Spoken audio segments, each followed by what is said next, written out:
مولانا عبدالغفور حیدری ہیں، secretary general ہیں JUI کے. وہ پہنچ گئے جناب اسحاق ڈار کے پاس اور اسحاق ڈار سے کہا کہ بلوچستان حکومت کی تشکیل میں JUI کے ساتھ مشاورت ہونی چاہیے. تو ڈار صاحب نے کہا مولانا صاحب آپ نے بہت دیر کر دی ہے، تو اب تو معاملات پیپلز پارٹی کے ساتھ فائنل ہو چکے ہیں. بسم اللہ الرحمن الرحیم. میں ہوں طارق سمیر، ڈیلی ممتاز ایڈیٹر. سر ناظرین، حکومت سازی کا عمل بہت تیزی سے آگے بڑھ رہا ہے اور فیصلے ہو چکے ہیں آلموسٹ. صرف ایک اہم فیصلہ الیکشن کمیشن میں سے آ جانا ہے، رات کو کسی وقت آ جائے گا، کہ سنی اتحاد کونسل جو تحریک انصاف کے ساتھ اتحاد ہوا ہے، مخصوص نشستیں ان کو ملنی ہیں یا نہیں ملنی. بعض قانونی ماہرین تو کہہ رہے ہیں کہ بہت کم امکان ہے نشستیں ملنے کا. حتمی فیصلہ بہرحال الیکشن کمیشن نے کرنا ہے. دوسرا میں نے آپ کو بتانا ہے کہ آصف زرداری دوبارہ صدر بن رہے ہیں، اور میں نے پوری آپ کو ہسٹری بتانی ہے کہ پاکستان کا صدر کون رہا، کب تک رہا. پوری لسٹ ہے میرے پاس، وہ میں بتاؤں گا. بہرحال فوجی مارشل ایڈمنسٹریٹر مزے کر گئے ہیں اس ملک میں، 10 سال اقتدار میں رہے. وہ پوری ڈیٹیل میں بتاؤں گا. سب سے پہلے میں آتا ہوں حکومت سازی کا عمل جو چل رہا ہے. شہباز شریف نامزد ہو چکے ہیں، آصف زرداری نامزد ہو چکے ہیں. بلوچستان کے حوالے سے بڑی دلچسپ صورتحال گزشتہ رات ڈیولپ ہوئی. مولانا فضل الرحمان کی پارٹی نے ایک دم یو ٹرن لیا. وہ یو ٹرن والوں کے ساتھ انہوں نے تھوڑی سی مفاہمت کی ہے، تو یو ٹرن تو پھر ان کو لینا بنتا تھا. مولانا عبدالغفور حیدری ہیں، سیکرٹری جنرل ہیں JUI کے. حال ہی میں MNA بھی منتخب ہوئے ہیں، سینیٹر بھی ہیں. وہ پہنچ گئے جناب اسحاق ڈار کے پاس اور اسحاق ڈار سے کہا کہ بلوچستان حکومت کی تشکیل میں JUI کے ساتھ مشاورت ہونی چاہیے اور مل کر چلیں، اور خواہش ظاہر کی. تو ڈار صاحب نے کہا مولانا صاحب آپ نے بہت دیر کر دی ہے، دیر کر دی مہرباں آتے آتے، تو اب تو معاملات پیپلز پارٹی کے ساتھ فائنل ہو چکے ہیں. اور بعد میں مریم اورنگزیب نے بڑی تردید کی، لیکن خبر تو تھی درست. اب باپ پارٹی بھی ایک کوشش کر رہی ہے کہ جی جام کمال وزیر اعلیٰ بنے. صادق سنجانی اس میں بڑی لابنگ کر رہے ہیں، خالد مکسی بھی کر رہے ہیں. اب وہاں جو بلوچستان میں فارمولہ بن رہا ہے 50-50، 2.5 سال ایک حکومت پارٹی، 2.5 سال دوسری پارٹی.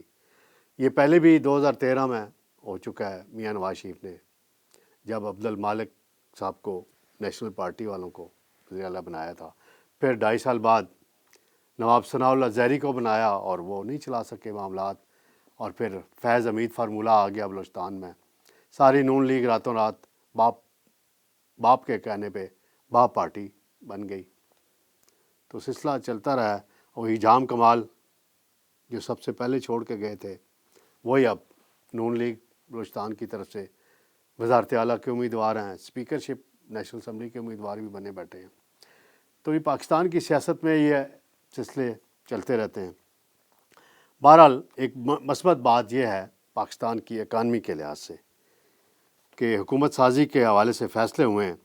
جو سٹاک مارکیٹ نیچے جا رہی تھی ایک دم وہ بہتر ہوئی ہے، اور 61,000 پوائنٹس تک پہنچی ہے. بڑا ریکارڈ بنا ہے، اور اس سے کہہ رہے ہیں کہ سرمایہ کاری میں مارکیٹ میں 1 ارب روپے کا اضافہ ہوا ہے، جو ریکارڈ ہے.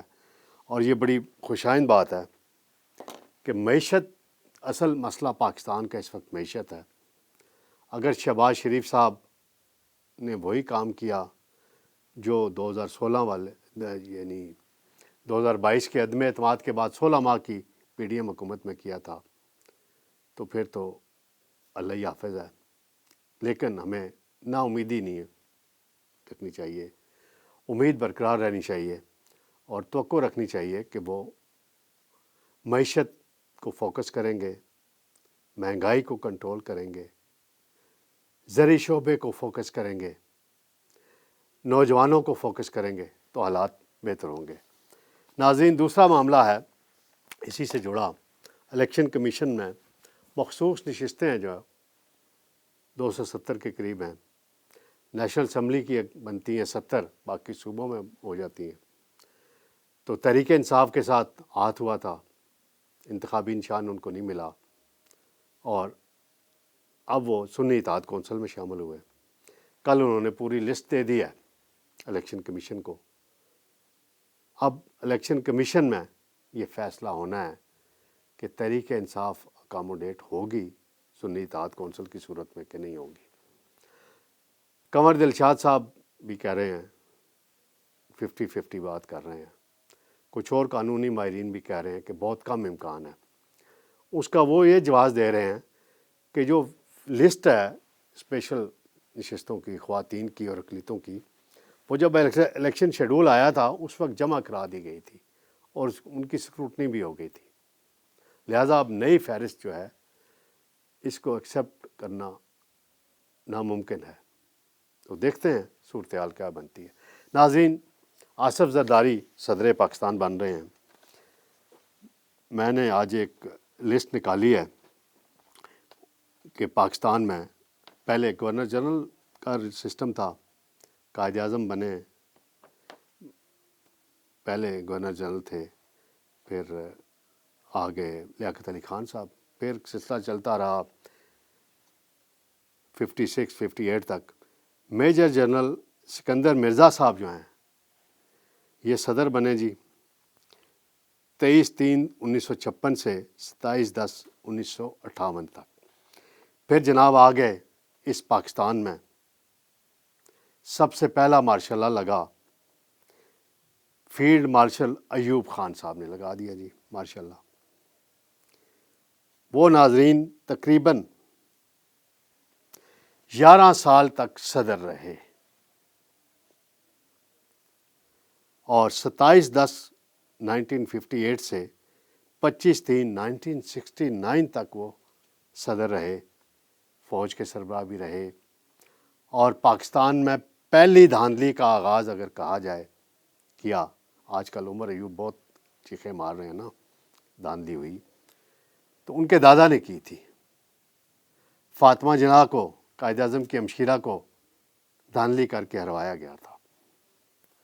یہ بہرحال میں ضمناً ایک ذکر کرتا چلوں. پھر جنرل یحییٰ خان رہے صدر تقریباً 1.5-2 سال، 25/3/1969 سے 20/12/1971 تک. اور پھر سانحہ مشرقی پاکستان ہوا، ادھر ہم ادھر تم کا نعرہ لگا اور 2 لخت ہو گیا پاکستان. اس وقت بھی فوجی مارشل لا ایڈمنسٹریٹر تھا. پھر جناب ذوالفقار علی بھٹو صاحب صدر بن گئے 20/12/71 سے 13/8/1973 تک. پھر وہ وزیر اعظم بن گئے تھے. پھر فضل الہی چودھری صاحب صدر بنے 13/8/1973 سے 16/9/1978 تک. پھر آگے جی جنرل ضیاء الحق، مرد مومن مرد حق کا نعرہ لگتا ہے، اعجاز الحق لگاتے رہتے ہیں. انہوں نے مارشل لا لگا دیا 77 میں، اور پھر وہ صدر پاکستان بن گئے 16/9/1978 سے 17/8/1988 تک. 17 اگست جب ان کے طیارے کا حادثہ ہوا بہاولپور میں C-130، اور وہ اس میں اللہ کو پیارے ہو گئے، اور بھی بہت سے لوگ. تو پھر غلام اسحاق صاحب خان جو چیئرمین سینٹ ہوا کرتے تھے اس زمانے میں،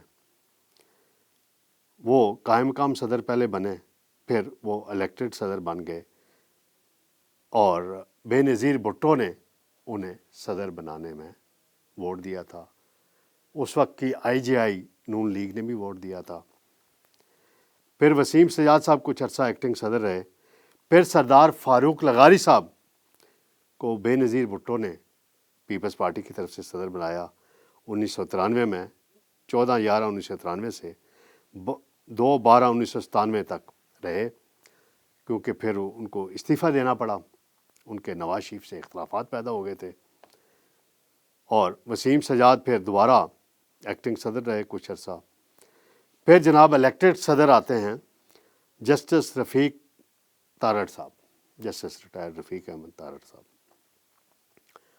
یہ رہے صدر، یہ بنے جی 1/1/1998 کو اور 20/6/2001 تک رہے۔ پرویز مشرف نے مارشل لا لگا دیا تھا، اس کے بعد بھی کچھ عرصہ صدر پاکستان کے عہدے پہ فائز رہے، یعنی 5 سال کی مدت پوری نہیں کر سکے۔ پھر آگے جنرل پرویز مشرف، وہ ریفرنڈم کرا کے صدر بن گئے اور وہ 2001 سے 2008 تک صدر رہے۔ پھر جب وہ فارغ ہوئے، محمد میاں سومرو کچھ عرصہ ایکٹنگ صدر بنے، پھر آصف زرداری صاحب صدر بنے 2008 میں، اور یہ 2013 تک رہے۔ یہ پہلے صدر تھے الیکٹڈ جنہوں نے اپنی 5 سالہ آئینی مدت پوری کی۔ اس کے بعد ممنون حسین بنتے ہیں صدر، 2013 سے 2018 تک رہے، میاں نواز شریف صاحب نے ان کو صدر پاکستان، انہوں نے بھی 5 سال کی مدت پوری کی۔ پھر جناب عمران خان صاحب کی حکومت آ جاتی ہے 2018 میں، تحریک انصاف کی، ڈاکٹر عارف علوی صاحب کو صدر پاکستان منتخب کیا گیا، یہ بنے 2018 میں، اور اب تک صدر پاکستان چلے آ رہے ہیں، کیونکہ 18ویں ترمیم میں رضا ربانی صاحب نے پاس کرائی تھی کہ اگر الیکٹورل کالج موجود نہیں ہوگا تو صدر اس وقت تک کنٹینیو کر سکتا ہے۔ اب میری معلومات کے مطابق تقریباً 8 مارچ کو یا 7 مارچ کو صدر پاکستان کا الیکشن ہو جائے گا، اور آصف زرداری جو ہیں وہ مخلوط حکومت پیپلز پارٹی، نون لیگ، ایم کیو ایم سب کے کینڈیڈیٹ ہوں گے اور وہ صدر منتخب ہو جائیں گے۔ پی ٹی آئی کی طرف سے ابھی تک اعلان نہیں ہوا کہ کسے کینڈیڈیٹ بنایا جائے گا، بہرحال جمہوری عمل ہے۔ تو آصف زرداری صاحب جو ہیں یہ واحد صدر ہوں گے الیکٹڈ صدر میں سے، جو میں کہہ رہا ہوں، جو دوسری مرتبہ صدر پاکستان بنیں گے، ایک ریکارڈ بنے گا ان کی طرف سے، اور دیکھا جاتا ہے۔ تو اب یہ عمل جو ہے 8 مارچ کو مکمل ہو جائے گا۔ عارف علوی صاحب جو ہیں یہ بھی طویل مدت تک صدر رہے، یعنی 5 سال ان کی آئینی مدت ختم ہو گئی تھی، الیکٹورل کالج نہ ہونے کے باعث انہیں کنٹینیو کرنا پڑا، اور 8 مارچ تک وہ صدر پاکستان رہیں گے۔ ناظرین، انشاءاللہ بہت جلد دوبارہ ملاقات ہوگی۔ اللہ حافظ۔